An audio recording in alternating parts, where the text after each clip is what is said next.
programa hoje está danado de bom. O programa de hoje é altamente cultural, não tenho a menor dúvida quanto a isso. Eu estou com o nosso terceiro convidado aqui, cujo nome é Christopher. Eu já gostei porque eu tenho um neto com esse nome e com a mesma grafia, Christopher Freire Souza. O que ele fez, o que ele faz, meus amigos, vamos conversar agora, porque ele é americano, ele nasceu nos Estados Unidos, em Illinois, Chicago, e com 2 anos veio embora. E está por aqui. Hoje ele é professor da UFAL, ele é analista de 1000 coisas. Olha, quer saber de uma coisa? Cala a boca, Geraldo, e conversa com Christopher Freire Souza. Tudo bem? Bem, Geraldo. Como vai você? Muito bem, muito obrigado pelo convite. É um prazer estar aqui compartilhando um pouco da nossa experiência. Já assisti o programa e estou muito feliz desse convite. Que coisa boa. Eu agradeço ao meu querido amigo Danúbio Lacerda, um grande instrumentista. Tô com saudade de você, viu, Danúbio? Aqui, tocando. E como estou? Mas eu agradeço a você por ter nos indicado a presença do Christopher aqui, que eu tenho certeza vai tocar num assunto maravilhoso. Que além de tudo ele é professor da UFAL, mas ele é um cientista. É um cientista, não é isso? Isso. Queria agradecer também ao Danúbio pela generosidade dele de nos apresentar. A gente é daqui de Maceió, tá? Eu nasci quando meu pai estava estudando nos Estados Unidos, mas sou maceioense de coração porque só nasci fora. Sou egresso da UFAL, fiz engenharia lá, fui estudar em Porto Alegre, passei um tempo na Austrália, voltei e desde então a gente, com essa especialização em ciência, vem fazendo trabalho com a ciência aplicada. Me conta uma coisa, como é fazer um estágio na Austrália? Porque muito pouca gente sabe como é que as coisas acontecem na Austrália. E é interessante. A Austrália é muito desenvolvida, né? O país como um todo funciona, né? A gente não tem muitas das dificuldades que acaba vivendo em outras experiências, como eu também tive chance de estar um período nos Estados Unidos, né? Lá eu tive chance de estar num grande centro de pesquisa, que era o Instituto de Rios Australianos. E trabalhei com a maior especialista no tempo dessa área de gestão de águas, para discutir quanta água deve permanecer num rio, pensando em manter vida. Então, para a gente que consome água para plantio, quanta água deve manter no rio para que a gente continue tendo peixes, por exemplo? Então, vamos lá. O assunto principal dessa entrevista que ele antecipou é exatamente uma questão de, vamos chamar de gerência de água produtiva. Vamos chamar assim. Isso. Se eu estiver errado, ele, por favor, me diga logo. Mas que ele começou a aprender essa história na Austrália, é isso? Fui me especializar lá. Eu fui para Porto Alegre fazer o mestrado, segui para o doutorado.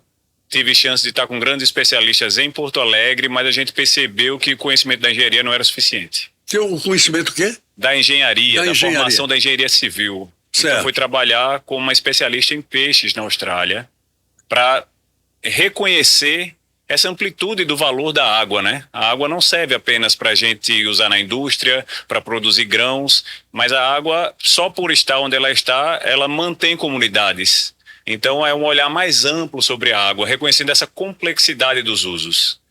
E de lá a gente percebeu que tem toda uma política associada, precisava de instrumentos para conhecer o que se fazia com a água melhor.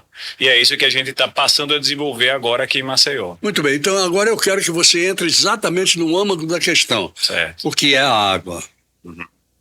Então, a água ela é meio de vida, não tem como a gente viver sem água. Ela é o espaço de vida das espécies, das quais a gente depende também, quanto de alimentação tem associado ao consumo de peixes, por exemplo, e quanto que a gente depende da água para produzir grãos, por exemplo. Então, a gente não consegue perceber a atividade sem uso da água nas diversas formas, ou cuidado com a ameaça com que a abundância de água pode levar, né? Então, não tem como a gente discutir projetos com o uso de recursos naturais, por exemplo, sem considerar água ou até outras atividades. Então, no geral, eu diria que a água é um bem essencial a todos nós. Muito bem, mas como bem essencial, existem águas e águas. Exatamente. Eu acho que esse é o grande trabalho que você faz. Exatamente. Né? A identificação do que é a água, em que momento aquela água tem que ser assim ou assado. Exatamente. Então, por favor, vamos discernir sobre isso. A gente está com um laboratório desde 2019 desenvolvendo sites e serviços de apoio aos técnicos dos estados e agora avançando para um trabalho com a Agência Nacional de Águas, para que eles possam dizer a quem pede água se eles vão ter água o suficiente para usar, em qualquer lugar do país. Quem pede água? Qualquer pessoa que quer irrigar em grande quantidade precisa pedir água, que quer usar na indústria em grande quantidade precisa pedir água aos órgãos governamentais. Os técnicos, acabam receosos para ceder essa outorga de uso da água, porque eles não sabem quanto que eles podem ceder. E com as ferramentas de engenharia que a gente foi se especializar, a gente consegue dar essa base de decisão para eles. Peraí, agora você complicou a história, mas vai melhorá-la. E agora eu quero entender isso. O uso da água tem que ter outorga. Tem que ter outorga. E tudo, em toda maneira de Água uso superficial, água subterrânea, uso da água em grande quantidade. Muito bem, a água dos rios que está aí, a água do mar que está Exatamente. por aí, ela não precisa de outorga? Precisa. Por quê? Porque na água dos rios a gente tem uma Eu variação. estou provocando, viu, gente? Tem uma variação da quantidade da água nos rios e a gente precisa ter alta garantia de ter água disponível para uso. Então a gente não pode, por exemplo, conceder uma quantidade muito grande de outorgas, ou volume muito grande de águas, para depois, quando alguém precisa usar, não ter água no rio para usar. Bom, então vamos dar um exemplo prático. Passa o rio perto Isso. da minha indústria Isso. e eu quero Isso. canalizar aquela água para a minha indústria. Não posso. Pode, se a outorga for concedida. Então você precisa pedir uma outorga. Precisa pedir outorga. Ah, Aqui em Maceió, a Secretaria de Meio Ambiente. muito bem. E, de um modo geral, nacional? Se for um rio que passa mais de um estado, uma bacia hidrográfica de mais de um estado, você precisa pedir a Agência Nacional de Águas. Agência Nacional de Água. Então, toda a água que nós utilizamos, por exemplo, em casa, ela passou por uma outorga? Aqui, a nossa distribuidora de águas precisou pedir outorga. Rapaz, o negócio é mais sério do que se pensa. Então me diga uma coisa. À medida em que você outorga a água a alguém, você precisa saber que qualidade de água você está outorgando? Também. Também. E se for para fazer reposição da água ao rio, também precisa de outorga Como para reposição? lançar efluente. Ah, entendi. Efluente de fabricação de qualquer produto, o que volta, o esgoto gerado, volta para algum lugar. E aí, para fazer esse lançamento, precisa de uma outorga também. Bom, dentro do Brasil, você fez esse trabalho lá na Austrália, mas dentro do Brasil é utópico isso que você está falando. Não, é prática. Não, eu digo o seguinte, esse povo jogar a água de esgoto, por exemplo, dentro dos rios de volta à vontade. Não. Que é um dos grandes problemas que nós temos. A gente tem fiscalização, né? Os órgãos de controle fazem fiscalização e multam, a depender do uso indevido da água, seja para lançamento, seja para captação. Então vamos para um exemplo bastante prático aqui dentro de Maceió, que é o famoso Rio Salgadinho, que agora está indo para um emissário submarino, mas até quando? Lá de cima, E como é isso? Que sempre se jogou, inclusive junto com o lixo. Então, os grandes lançamentos são os lançamentos que passam por essa fiscalização, né? No sentido dos órgãos gestores. Esse nosso sistema, ele abastece os órgãos gestores para que os técnicos tomem as decisões. Cabe aos técnicos a avaliação para conceder o uso ou, na hora da fiscalização, para encaminhar para uma multa, por exemplo. Então, em termos práticos... Pronto, em termos práticos. Em termos práticos, cabe aos órgãos gestores tomarem essas decisões. O que é que a gente vai fazer? Mas vai não multar? cabem, mas eles não usam, de um modo geral. E aí eu pergunto, que trabalho é esse que está sendo feito na questão federal em relação a isso, para que nós possamos fazer a proteção da nossa água da melhor maneira possível? O trabalho é o trabalho de inteligência. É o trabalho em que a gente usa os conhecimentos de engenharia para que eles consigam decidir se dá ou não dá para deixar usar a água. No caso específico daqui, de De Maceió, Maceió. daqui, de Maceió, por exemplo, como é que isso funciona burocraticamente ou não? Vou dar um exemplo. A gente tem rios, água subterrânea, por exemplo. Sim, Infelizmente, a nossa rede de coleta de dados não é muito rica. E o técnico que trabalha na SEMAR, ele precisa decidir se você vai poder retirar água subterrânea ou não. O que ele deve fazer nessa hora? Se ele não emite a outorga, nem que ele indefira o pedido, não permita o uso, vai ficar acumulando o processo. Com o sistema que a gente entrega, ele tem melhor informação para decidir, dá para usar com garantia ou não dá para usar com garantia. E aí, muitas das vezes, o que ele precisa fazer? Permitir o uso com uma condição. A condição da pessoa interessada conseguir um serviço de levantamento da realidade do local de uso da água para devolver a informação para a secretaria para continuar usando ou não. No caso aqui da SEMAR. Da SEMAR. Muito bem, então eu pergunto a você, a realidade nossa, isso acontece? Acontece. Acontece? Acontece. A gente teve interação direta com a SEMAR sobre esse aspecto específico esse ano. E é assim que funciona. Agora, infelizmente, aqui a gente ainda não conseguiu avançar para o sistema de inteligência para águas subterrâneas na SEMAR, como a gente vem conversando para conseguir. Muito bem. Como é que vai funcionar ou como é que funciona esse sistema de inteligência? Então, a gente usa os dados a partir de informações de satélite para mapear onde que tem rio, onde que não tem. A gente usa a parte de engenharia para estimar quanta água tem em cada lugar, junto com os planos estaduais, que é um estudo que é contratado pelo Estado. E aí a gente monta um sistema em que qualquer pessoa entra na internet, aqui a gente tem um sistema de informações de Alagoas, e faz o pedido, eu quero pegar água em qualquer dos rios nossos aqui. Diz qual é a localização, para que é que vai usar, e o nosso sistema vai permitir que o técnico diga, pode usar essa quantidade que você quer ou não. Mas isso está funcionando? Está funcionando. De uma maneira realmente objetiva e clara? Sim. Se vocês quiserem acessar a internet buscando por Sistema de Informações de Recursos Hídricos de Alagoas, funciona em Alagoas. Essa nossa solução funciona não só aqui, a gente desenvolveu essa solução e aplica no Rio Grande do Norte e em Pernambuco, que foi o primeiro dos estados que trabalhou com a gente. Aí você disse um negócio interessante. A gente desenvolve esta solução. A gente quem?